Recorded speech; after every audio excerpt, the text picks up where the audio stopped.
Good morning. Welcome back. This morning I'm reading from John 12.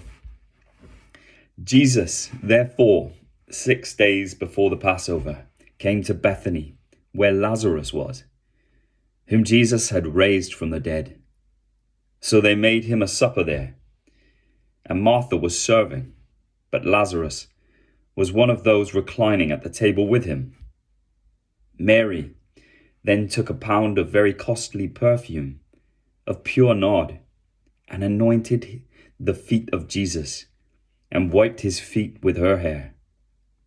And the house was filled with a fragrance of perfume. But Judas Iscariot, one of the disciples, who was intending to betray him, said, "Why was this perfume not sold for 300 denarii and given to the poor people?" Now, he said this not because he was concerned about the poor, but because he was a thief.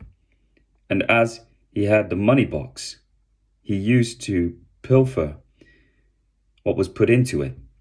Therefore Jesus said, "Let her alone, so that they may keep it for the day of my burial. For you always have the poor with you, but you do not always have me." The large crowd of the Jews then learned that he was there, and they came, not for Jesus' sake only, but that they might also see Lazarus, whom he raised from the dead. But the chief priests planned to put Lazarus to death also, because, on account of him, many of the Jews were going away and were believing in Jesus. On the next day, the large crowd who had come to the feast, when they heard that Jesus was coming to Jerusalem, took the branches of the palm trees and went out to meet him, and began to shout, "Hosanna! Blessed is he who comes in the name of the Lord, even the King of Israel." Jesus, finding a young donkey, sat on it, as it is written, "Fear not, daughter of Zion. Behold, your king is coming seated on a donkey's colt." These things his disciples did not understand at first, but when Jesus was glorified, then they remembered that these things were written of him, and that they had done these things to him. So the people who were with him, when he called Lazarus out of the tomb and raised him from the dead, continued to testify about him. For this reason also, the people went and met him, because they heard that he had performed this sign. So the Pharisees said to one another, "You see that you are not doing any good. Look, the world has gone after him."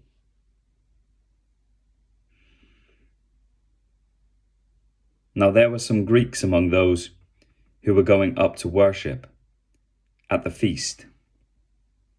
These then came to Philip, who was from Bethsaida of Galilee, and began to ask him, saying, "Sir, we wish to see Jesus." Philip came and told Andrew. Andrew and Philip came and told Jesus. And Jesus answered them, saying, "The hour has come for the Son of Man to be glorified. Truly, truly, I say to you, unless a grain of wheat falls into the earth and dies, it remains alone. But if it dies, it bears much fruit. He who loves his life loses it, and he who hates his life in this world will keep it to life eternal. If anyone serves me, he must follow me, and where I am, there my servant will be also. If anyone serves me, the Father will honor him. Now my soul has become troubled, and what shall I say? Father, save me from this hour. But for this purpose I came to this hour. Father, glorify your name." Then a voice came out of heaven. I have both glorified it and will glorify it again. So the crowd of people who stood by and heard it were saying that it had thundered. Others were saying, an angel has spoken to him. Jesus answered and said, this voice has not come for my sake, but for your sakes. Now judgment is upon this world. Now the ruler of this world will be cast out. And I, if I am lifted up from the earth, will draw all men to myself. But he was saying this to indicate the kind of death by which he was to die. The crowd then answered him, we have heard out of the law that the Christ is to remain forever. And how can you say the Son of Man must be lifted up? Who is this Son of Man? So Jesus said to them, for a little while longer, the light is among you. Walk while you have the light, so that darkness will not overtake you. He who walks in the darkness does not know where he goes. While you have the light, believe in the light, so that you may become sons of light. These things Jesus spoke, and he went away and hid himself from them. But though he had performed so many signs before them, yet they were not believing in him.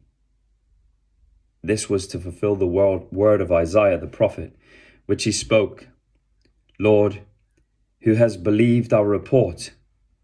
And to whom has the arm of the Lord been revealed? For this reason they could not believe. For Isaiah said again, he has blinded their eyes, and he hardened their hearts, so that they would not see with their eyes and perceive with their heart, and be converted, and I heal them. These things Isaiah said, because he saw his glory, and he spoke of him. Nevertheless, many even of the rulers believed in him. But because of the Pharisees, they were not confessing him, for fear that they would be put out of the synagogue. For they loved the approval of men rather than the approval of God. And Jesus cried out and said, he who believes in me does not believe in me, but in him who sent me. He who sees me sees the one who sent me. I have come as light into the world, so that everyone who believes in me will not remain in the darkness. If anyone hears my sayings and does not keep them, I do not judge him, for I do not come to judge this world, but to save the world.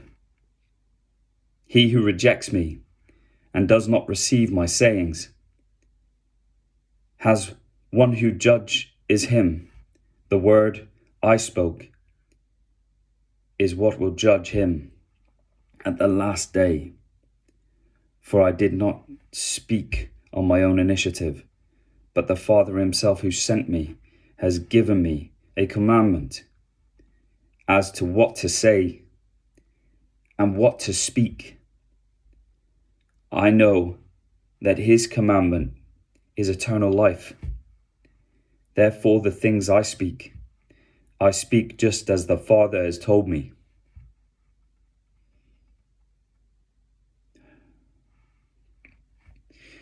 Thank you so much for listening. I pray you have a blessed day and a blessed rest of your week. Bye for now.